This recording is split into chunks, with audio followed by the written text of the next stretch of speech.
humans are not meant to be alone. Not always in a marriage sense, but Yes. Hmm. I think when we think about doing life with folks, relationship, and all that, and I do believe humans are not meant to be alone. Not always in a marriage sense, but Yes. Hmm. I think that's where we put most of the power that our partnership has to come in marriage, and these internet personalities know that.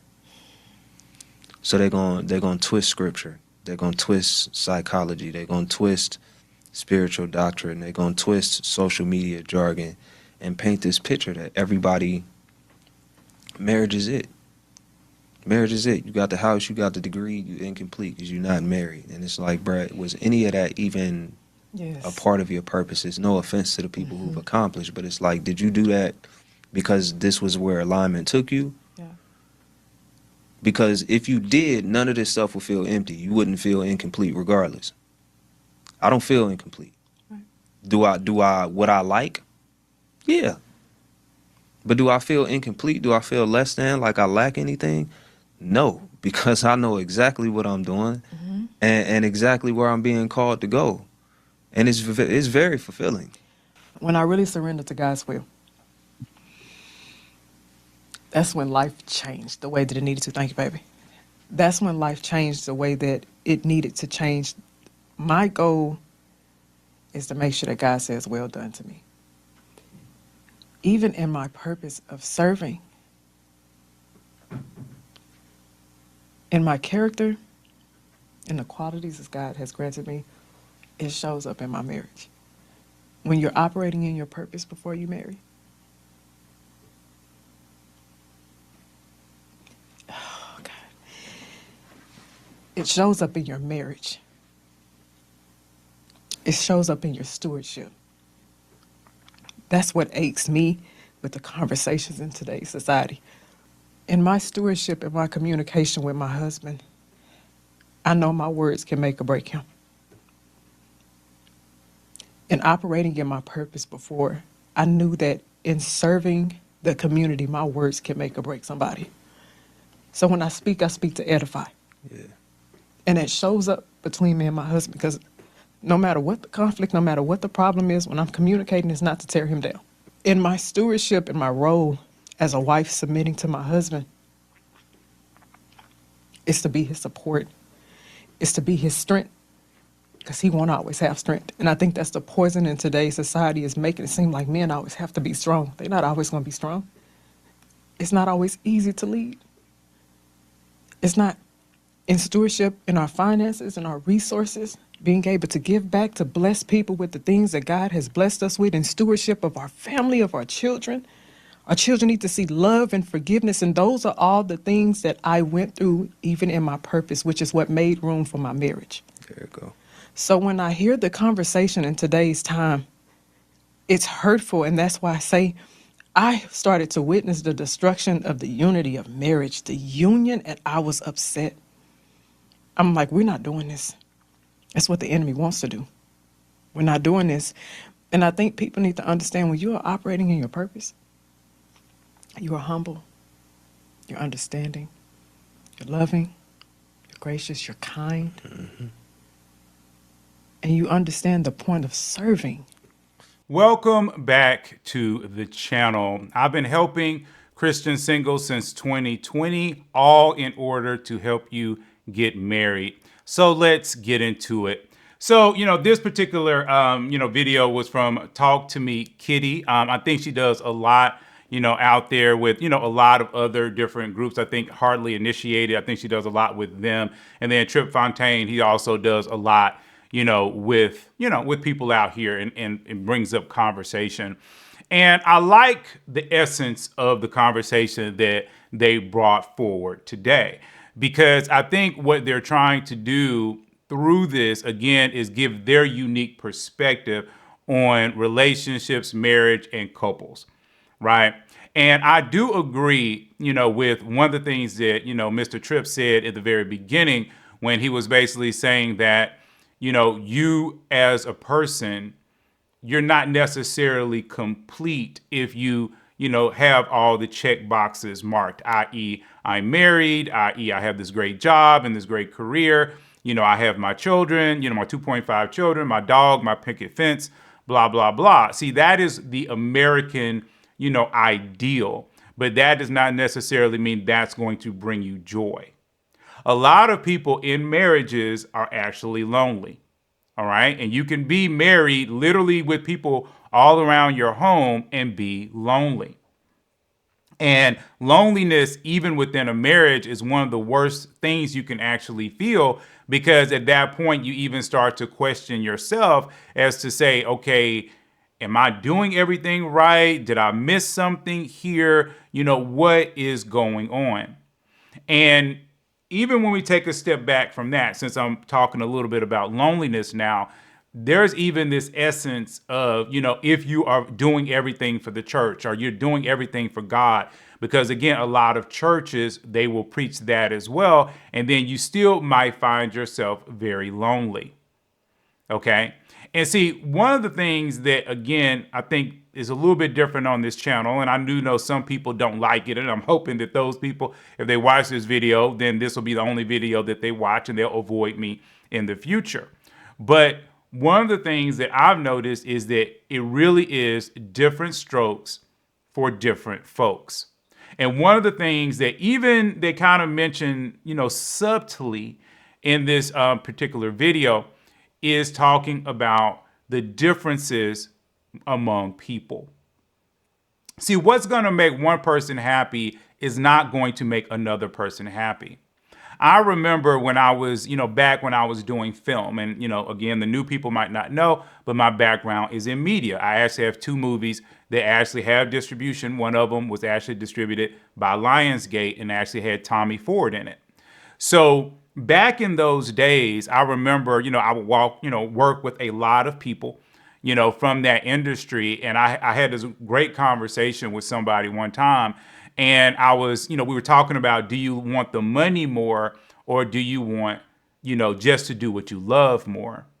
And the question that was given to us in order to make our argument was, if a famous producer came to you and said, look, you can do any movie you want for the next couple of years, and what I'll do is I'll give you $250,000 a year, or whatever is the equivalent as those years, move forward, to make sure you're making good money, you can live a good life, but at the same time, if this movie makes literally $1 billion, you as an artist on that particular film, you're only going to make enough money to have a good life, right? And would you do it? And if they contracted you for 10 years and said this could be your life. And for me, as we were going around the room talking about this, for me, I was like, yeah, I would take it in a heartbeat, because the art is worth more to me than the money. It's worth more to me than to say I have all these cars and homes and different things like that I can travel to any place all over the world, because that is what was important to me. But many people felt that they would be slighted if they worked on projects that literally were grossing an average of $500,000, and as a director or a writer or even a low-end producer, you could easily make $10 million off of a project like that. So they felt that the top producer, i.e. the executive producer, would actually be cheating them if they only really were walking away with about $250,000 to $300,000, even though they had full creative control of this art.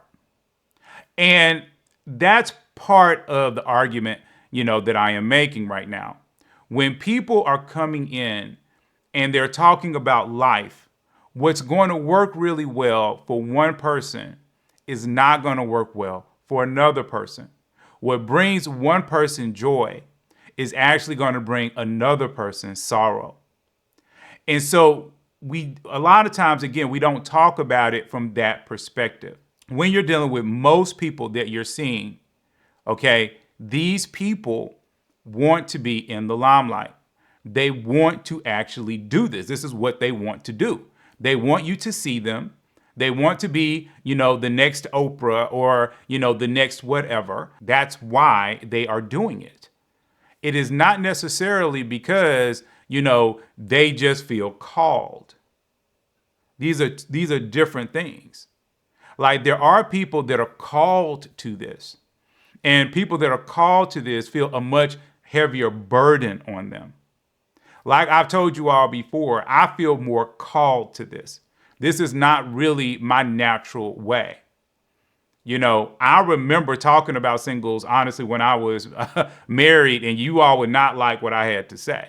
Okay. And the fact that I'm now in this space burdens me because I enjoyed working on movies. I enjoyed working in art. So that was my vision. My train was going down those tracks, heading towards hopefully making it into Hollywood. And that's what I thought my life would be.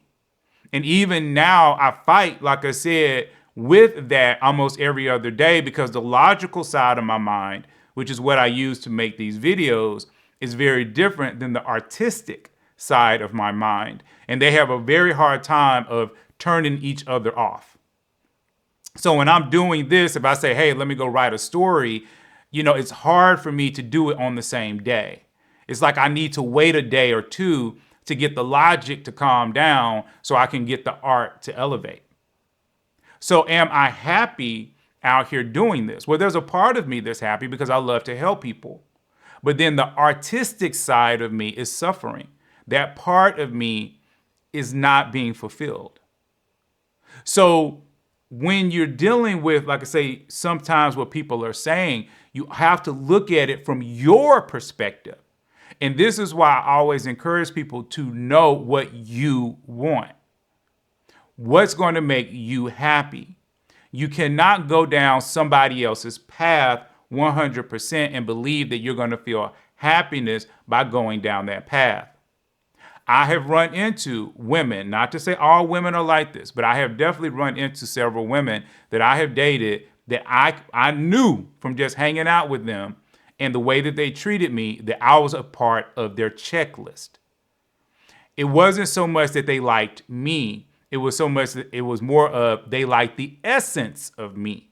The fact that I was an educated man, that, I didn't have any kids, and that I could kind of slide into their life and fulfill this position. Very much like I was interviewing for a job, in their company. But their company was still going to move in the direction that it was moving in, instead of it being a merger of two companies that are going to go in a totally different direction than the one company is going in. So that's when I, like I say, agree with Mr. Fontaine when he talks about, will marriage satisfy you? Will it make you happy? And I'm hoping that through those examples, you understand that if that's not you, if that's not your energy, then marriage will not fulfill you in the way that you hope that it will. However, for most people, their heart is calling out for a deeper relationship and also the connection and the safety of marriage.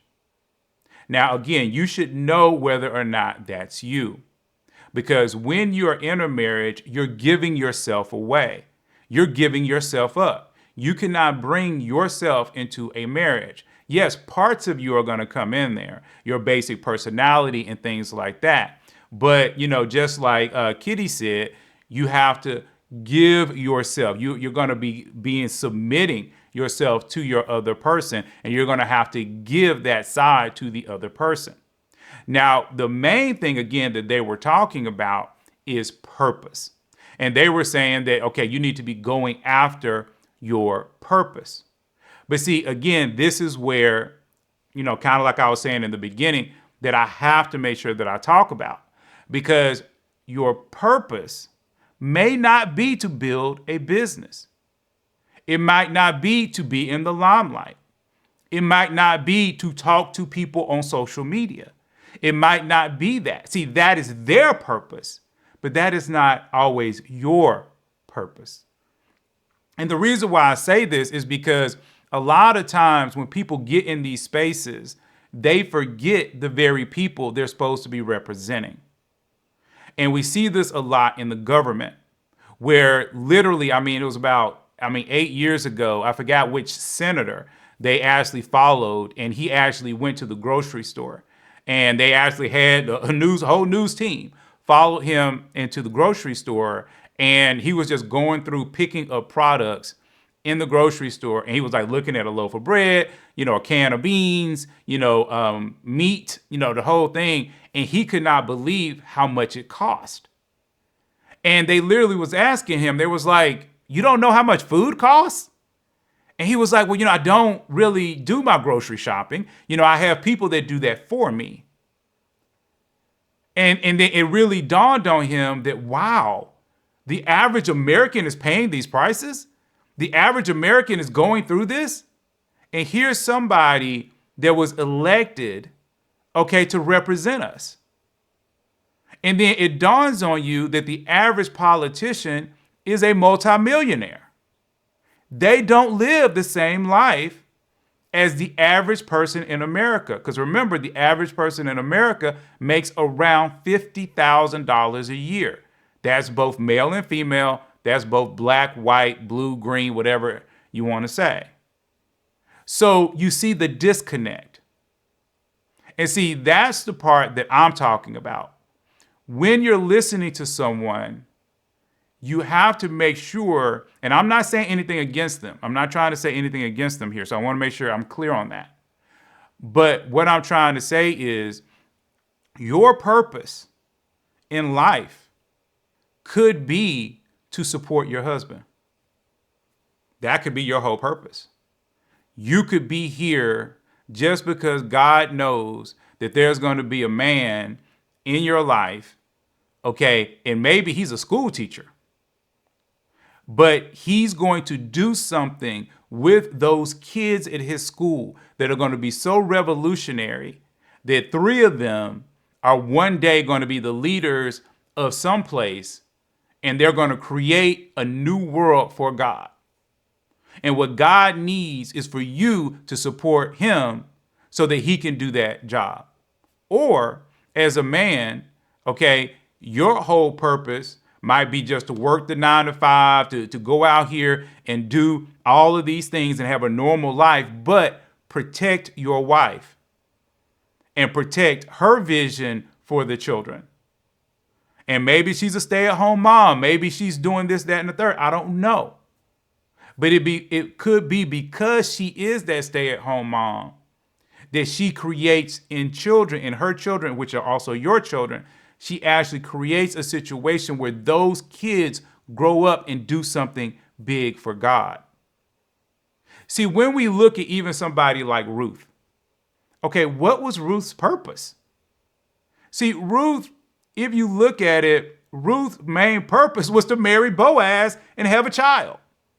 As crazy as that sounds, we have a whole book in the Bible that talks about this woman and how she was in a place where she thought she had nothing.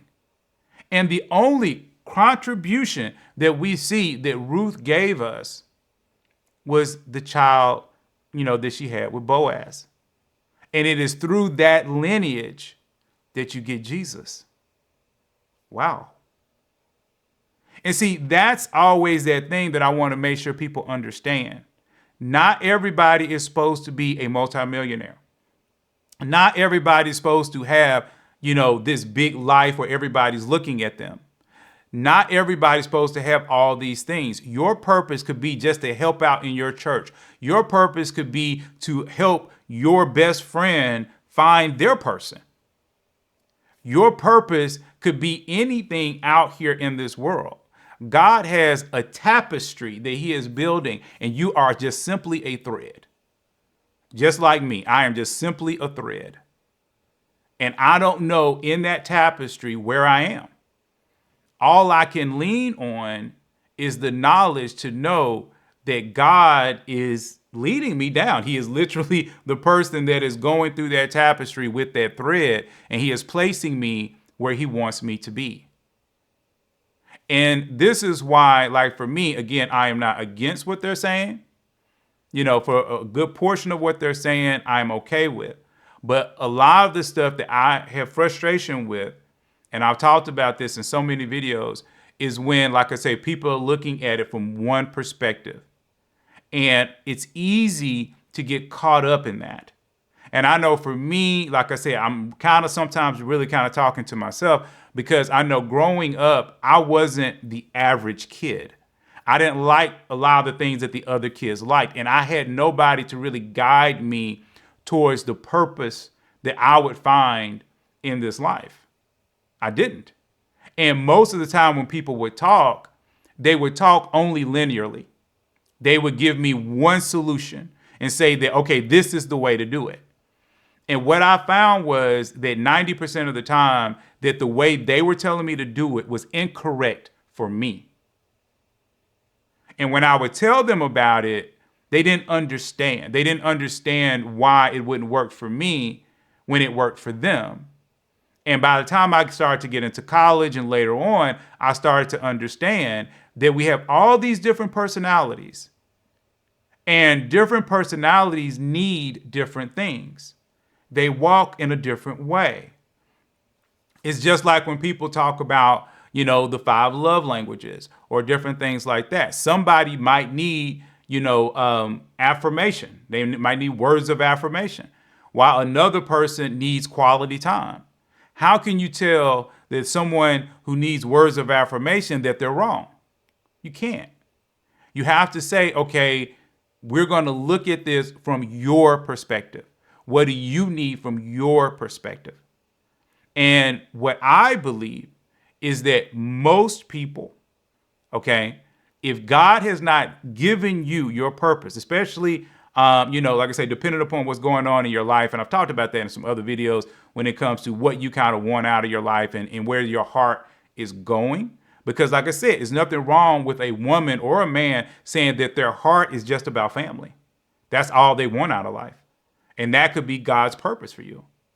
So we have to get away from this concept that God's purpose for you is this really big outward thing when it might not be. However, if you do know that God is calling you for something, quote unquote, bigger or more outward, then I would basically say you need to get on it. Because a lot of the things that he has for you might be wrapped up in you doing that. And that's another reason why I'm always encouraging you all to do things more together. Like I've talked about, you should be having small parties and get-togethers and be inviting single people from church and inviting single people that you meet out here. Okay, we kind of do that with Christian Singles Connect. We'll have brunches and we'll have other events here in Atlanta, like we're doing one on Valentine's Day. Okay, so we try to do that as much as we can. But you that watch, you have to do that for your environment. I'm not in New York City. I'm not in the DMV. I'm not out here, in, Washington State or in California or in Texas or Oklahoma or Chicago, okay, or Florida. You have to take this cross upon your back because your person might be locked in to you helping someone else. But the key is, are you willing to be the hands and feet of God? Which is basically saying, are you willing to help someone else? And do you know, okay, what that purpose in your life looks like? All right.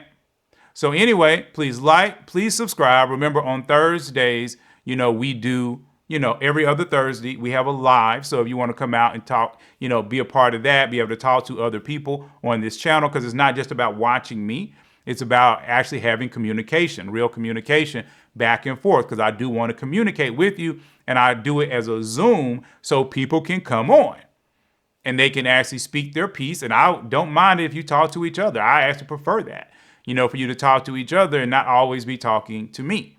All right. So I'm just really there to facilitate.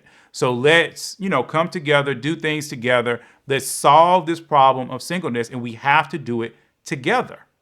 I can't do it. I can't get all y'all married literally. But what I can do is I can help to facilitate that. And I can help to get that engine in each one of you kind of revved up a little bit. All right.